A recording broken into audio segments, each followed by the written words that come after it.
seria impossível exagerar na ênfase a importância da doutrina certa na vida do cristão. Pensar corretamente acerca de todas as questões espirituais é imperativo, se pretendemos viver corretamente. Como os homens não colhem uvas dos espinheiros, nem figos dos abrolhos, assim o bom caráter não se desenvolve do ensino errôneo. A palavra doutrina significa simplesmente crenças sustentadas e ensinadas. A sacra tarefa de todos os cristãos, primariamente como crentes e secundariamente como mestres de crenças religiosas, consiste em assegurar-se de que estas crenças correspondem exatamente à verdade. Uma precisa harmonia entre as crenças e os fatos constitui a legitimidade da doutrina. Não podemos permitir-nos menos que isso. Os apóstolos não somente ensinavam a verdade, mas também pelejavam por sua pureza contra toda e qualquer pessoa que a corrompesse. As epístolas paulinas resistem a todos os esforços dos falsos mestres para introduzirem excentricidades doutrinárias. As epístolas de João apresentam contundente condenação dos mestres que importunavam a nova igreja, negando a encarnação e lançando dúvidas sobre a doutrina da Trindade. E Judas, em sua breve mas poderosa epístola, sobe às culminâncias da mais ardente eloquência quando despeja desprezo sobre os maus mestres que querem desviar os santos. Cada geração de cristãos deve examinar as suas crenças. Se bem que a verdade mesma é imutável, as mentes dos homens são vasos porosos dos quais a verdade pode escoar-se e nas quais o erro pode infiltrar-se, diluindo a verdade que contém. O coração humano é herético por natureza, e corre para o erro com a mesma naturalidade com que um jardim vira mato. Tudo que um homem, uma igreja ou uma denominação precisa, para garantir a deterioração da doutrina, é tomar tudo como líquido e certo, e não fazer nada. O jardim negligenciado logo será dominado pelas ervas daninhas. O coração que deixa de cultivar a verdade e de arrancar o erro, em pouco tempo será um deserto teológico. A igreja ou denominação que cresce descuidada no caminho da verdade, não demorará a ver-se perdida e atolada em alguma baixada lodosa da qual não há como fugir. Em todos os campos do pensamento e das atividades dos homens a precisão é considerada virtude. Enganar-se, ainda que ligeiramente, é atrair grave prejuízo, senão a própria morte. Só no pensamento religioso, a fidelidade à verdade é vista como um defeito. Quando os homens lidam com coisas terrenas e temporais, exigem a verdade. Quando passam a considerar as coisas celestiais e eternas, eles se fecham e hesitam, como se a verdade não pudesse ser descoberta ou não tivesse a mínima importância.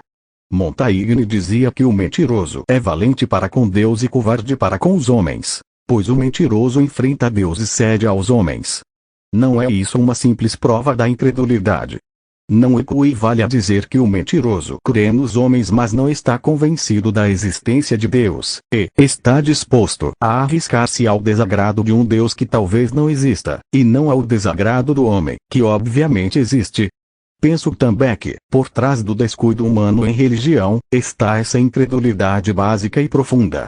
O cientista, o médico, o navegador tratam de matérias que sabem que são reais. E por serem reais, o mundo exige que, tanto o mestre como o que faz o trabalho prático, sejam peritos no conhecimento delas. Somente do mestre de coisas espirituais se requer que seja inseguro em suas crenças, ambíguo em seus comentários e tolerante para com quaisquer opiniões religiosas expressas por quem quer que seja, até mesmo pelo menos qualificado para ter alguma opinião. A nebulosidade sempre foi a marca do liberal. Quando as sagradas escrituras são rejeitadas como a autoridade final quanto à crença religiosa, alguma coisa terá de ser encontrada para tomar-lhe o lugar. Historicamente essa alguma coisa foi a razão ou o sentimento. Se foi o sentimento, o humanismo prevaleceu. Às vezes houve uma mistura dos dois, como se pode ver atualmente nas igrejas liberais. Estas não renunciam inteiramente à Bíblia, e tampouco creem nela completamente. O resultado é um obscuro corpo de crenças que lembra mais um nevoeiro que uma montanha, corpo nebuloso em que qualquer coisa pode ser verdadeira, mas não se deve confiar em coisa alguma como certamente verdadeira. Já nos acostumamos às sombrias lufadas de plume e a névoa que passam por doutrina das igrejas modernistas, e delas nada de melhor esperamos, mas é causa de real alarme que ultimamente a névoa começou a dar os seus primeiros passos em muitas igrejas evangélicas.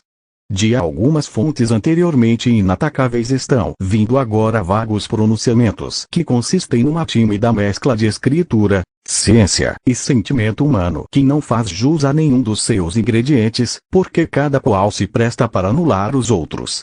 Alguns dos nossos irmãos conservadores parecem estar trabalhando sob a impressão de que são pensadores avançados porque estão reconsiderando o evolucionismo e reavaliando várias doutrinas bíblicas, ou até mesmo a inspiração divina. Mas tão longe estão de serem pensadores avançados que não passam de tímidos seguidores do modernismo, 50 anos atrás do desfile. Pouco a pouco os cristãos conservadores destas dias estão sofrendo lavagem cerebral. Uma prova disso é que grupos cada vez maiores deles vão ficando com vergonha de serem achados inequivocamente ao lado da verdade. Eles dizem que creem, mas as suas crenças foram diluídas a tal ponto que é impossível defini-las claramente. As crenças bem definidas sempre foram acompanhadas de energia moral. Os grandes santos sempre foram dogmáticos. Precisamos voltar agora mesmo a um pacífico dogmatismo, capaz de sorrir ao mesmo tempo que se mantém inflexível e firme na palavra de Deus que vive e permanece para sempre.